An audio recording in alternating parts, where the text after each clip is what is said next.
I previously unboxed the controller and gave it a quick overview or initial thoughts. So as promised, I'm actually now going to use it. So at this point, I have tried it a little bit, worked around with it, so I could have an idea of what to point out.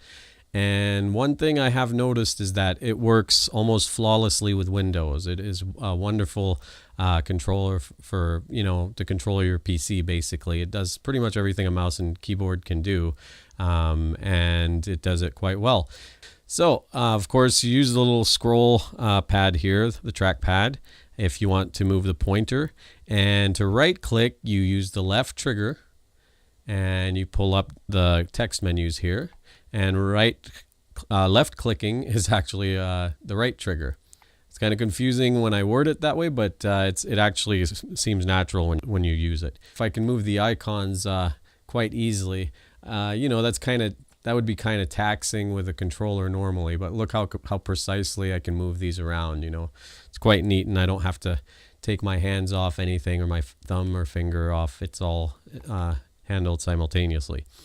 So that's that for Windows. Now if I pull up the Steam application, here we go. Right away I could start with the big picture mode. So big picture mode is So big picture mode is specifically designed to use your controller with, and just makes things work a lot better. The only thing is it kind of changes up the profile on you, sort of. You have to use your thumb stick, the analog thumb stick here, to move the cursor around. If you left bumper, it takes you to the web.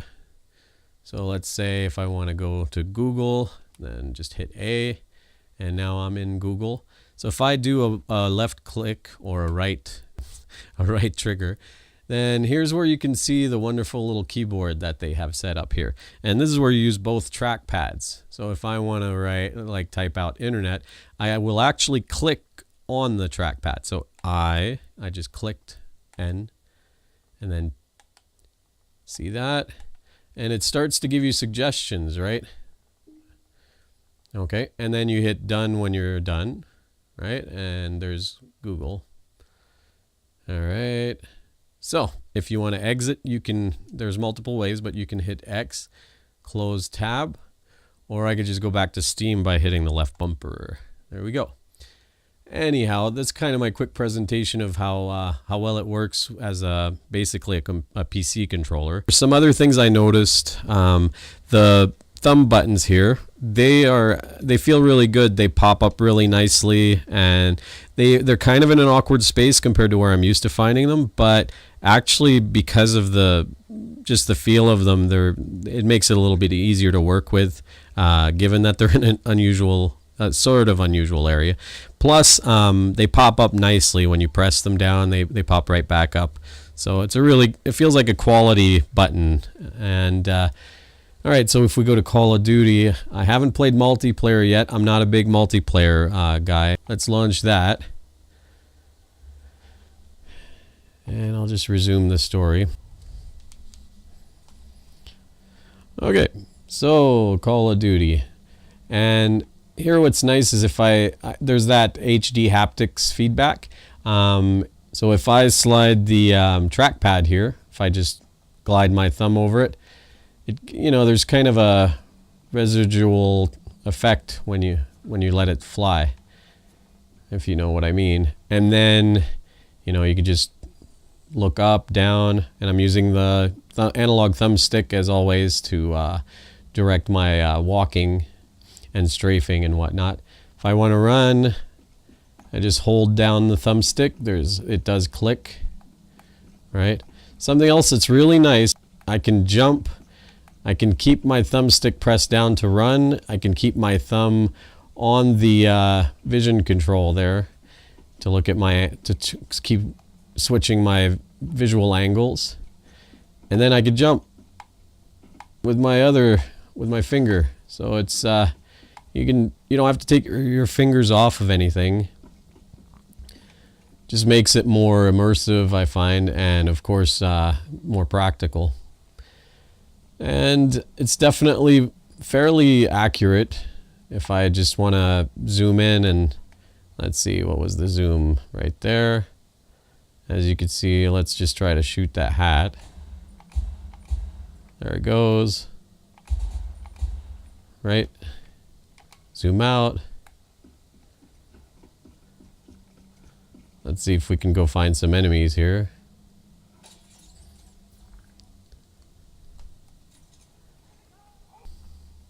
Switching to your EV helps whenever you're blind, whether in the dark or in smoke. We'll make a soldier out of you yet.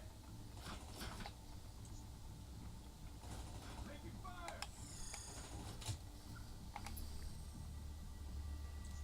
So one is that night vision. Now you never have to worry. I just want to point something out. Controller configuration here. This will actually show you what, there's certain games that aren't fully adapted for the Steam controller. This little map, I guess, will show you what each, let's say W on the keyboard. In this case, it's just forward, right? So it's just up on the thumbstick. And if you move to each little section there, it will actually tell you what point of the controller it's referring to.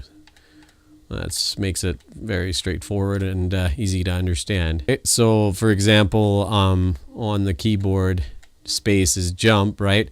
Well, it's pointing all the way to the back of the controller there. And I really like this configuration. There are different configurations, and you can browse with the X button. And right now I'm picking the official configuration, but you can go to different like community configurations, templates, and other games, or you can import some and you can make them yourself from what I've gathered. I haven't done that myself. So far I like the configurations that are provided. If you go to the controller options, and then you could pick the experimental Rumble emulation. I believe you have to be a beta user for that Steam controller app. But, I mean, you just have to opt in, and it's pretty straightforward. I think they ask you right up front when you install the controller. The Rumble works fairly well. And up to this point, many people thought there wasn't a Rumble option at all in this controller. So we do see that it is. You can also open the keyboard through here if ever you want to chat with other players and things like that, I guess. And that's if you're big on the multiplayer thing. And again, to access this menu, I just press the Steam button here. It's just like the Xbox button or the PlayStation button, right? So something that I was a bit surprised at, I just didn't think it was as difficult as I expected to kind of get used to the way the controller works.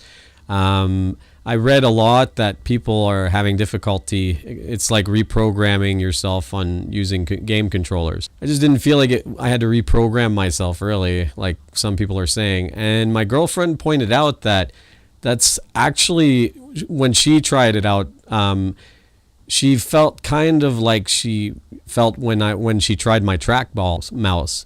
And she kind of pointed out that's probably why I didn't have too hard of a time picking it up and getting used to it. So if you use a trackball mouse, you might actually find it easier to get used to the Steam controller. It's kind of our hypothesis here. Oops. And see, I did a pretty easy headshot there. Now, I know that a lot of you multiplayer guys, you'll want to see it in action with multiplayer versus all these keyboard mouse guys, but this isn't what this is really about. This is more to give you an idea, for casual use if it works. But I hear some people are doing a pretty good job with the multiplayering on this. All right. Oh, thought I got him.